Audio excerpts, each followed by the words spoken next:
इथून 500 मीटर पण नव्हतं माझं घर, यायला पाहिजे होतं. तुमच्या घरी येऊन मोर्चा काढू असं जर कोणी म्हणत असेल तर मग बच्चू कडूंचा स्वभाव जसा गरम आहे तसा माझाही आहे. पोलीस बंदोबस्त मोठा लावण्यात आला होता. पोलीस बंदोबस्त मी नाही लावला बंदोबस्त. एसपीना विचार, आता एसपीचा मला फोन होता, ती उनको आने देने का, उनके आने दो, हम रोटी लेके तैयार है. मराठी न्यूज वेबसाईट प्रत्येक अपडेटसाठी isakal.com ला नक्की भेट द्या. बच्चू कडू पाळणे गावाच्या वेशीपर्यंत येऊन गेले, आपली भेट झाली नाही. मात्र मागच्या वेळेला त्यांनी इशारा दिलेला होता. आताही ते म्हटले की कर्जमाफी झाल्यानंतर तुमच्यासाठी ठेचा आणि कळण्याची भाकरी घेऊन येणार. नाही, मी त्यांच्याकरता कार्यक्रम रद्द केले आणि वाट बघत होतो आणि त्यांच्याकरता कळण्याची भाकरी आणि ठेचा सुद्धा केला होता. कारण की एक वेळेस ते ज्यावेळेस माझ्या आई वारली होती त्यावेळेस या ठिकाणी आले होते, त्यांना घर पण माहिती होतं. इथे आले असते तर आणखी आनंद झाला असता आणि त्यांना सांगितलं असतं की कळण्याची भाकरी ठेचा खा, नंतर आम्ही कर्जमाफीचा जो तुमचा विषय आहे सरकार विचारधीन आहे ते करेल. ते म्हणे आज गुलाब भाऊ मित्र आहेत आमचे, आज मित्र म्हणून नाही तर शेतकरी पुत्र म्हणून मी गावाच्या वेशीवरती आलो होतो, शेतकऱ्यांना भेटलो. माझेही मित्र आहेत, माझे आणि त्यांचं मी पहिलेपासून सांगितलं की दोघांचा स्वभाव हा आंदोलन हा आमचा मूळ पाया आहे. पण त्यावेळेस ज्यावेळेस त्यांच्या कार्यकर्त्यांनी असं म्हटलं की आम्ही त्यांच्या घरी जाऊन मोर्चा काढून, त्यावेळेस साहजिक म्हणलं की ह्या गोष्टी मोर्चा काढून तुम्ही डायरेक्ट येऊन सांगू शकतात. त्यामुळे माणूस बोलतो या काढा मोर्चा. पण आज तिकडे आले असते तर त्यांना मी प्रेमानं ठेचा भाकरी खाऊ घातला असता आणि त्यांचं स्वागत केलं असतं. सभेला उशीर होतो म्हणून लगेच जावं लागेल असं म्हटलं ते की इथून 500 मीटर पण नव्हतं माझं घर, यायला पाहिजे होतं. ते बोलले भाऊ की तुम्ही बोलले होते की गावात येऊन दाखवा, मी गावात येऊन दाखवला असं. नाही, गावात नाही. गावात मी आता रोडावरून तर कोणी जाते आज थोडी असतं. घर माझं 300 मीटर आहे का फक्त हायवे पासून.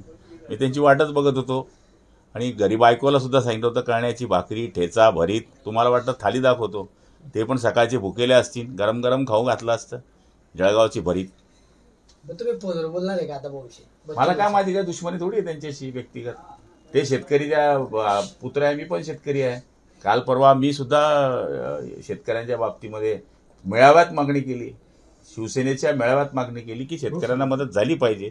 या पद्धतीचं आपण त्या विचाराचे आहेत आणि सरकार बी त्या विचाराचं आहे. सरकार थोडी काही शेतकऱ्यांना वाऱ्यावर सोडणार आहे. शेतकरीच्या मागे सरकार उभं राहणार आहे आणि त्यांच्या ज्या मागण्या आहेत त्या शेतकऱ्यांकरताच मागण्या आहेत. त्या जर चांगल्या असतील किंवा शेतकऱ्यांना त्याचा फायदा होणार असेल तर सरकार पॉझिटिव्ह आहे. आणि कोणी मागण्या करणं म्हणजे तो पर्सनल आपला दुश्मन होत नाही. व्यक्तिगत तुमच्या घरी येऊन मोर्चा काढू असं जर कोणी म्हणत असेल तर मग बच्चू कडूंचा स्वभाव जसा गरम आहे तसा माझाही आहे.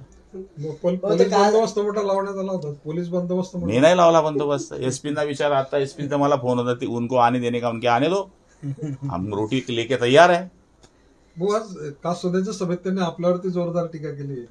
ते म्हटले भाऊ की त्या ठिकाणी कासोद्यामध्ये आपला मंत्री असताना पाणी पुरवठा या ठिकाणी पाणी देऊ शकत नाही. मिश्किलपणे ते बोलले की किमान त्यांनी पाणी नाही पाजलं तर दारू तरी पाजली पाहिजे असं ते मिश्किलपणे. ती प्रत्येकाचाच त्या टीका आहे. मी तर जाहीर सभेत सांगून टाकलंय माझं काय भूमिका असते ती. तर मग त्यांनी काय टीका करावी आणि पालकमंत्र्याशिवाय दुसरं त्यांना काय दिसते. म्हणून तर मी म्हटलं की पूर्ण पार्श्वभूमी त्यांनी समजून घ्यायला पाहिजे होती. कासोद्याची पाण्याची योजना कोणाच्या काळात तिचा सत्यानाश झाला, ती योजना आताची नाही. बघा, हे कळण्याची भाकरी ठेचा सगळं त्यांच्याकरता मी रेडी ठेवलं होतं. आले असते तर बच्चू कडू झणझणीत खाऊन गेले असते इथून. ठीक आहे.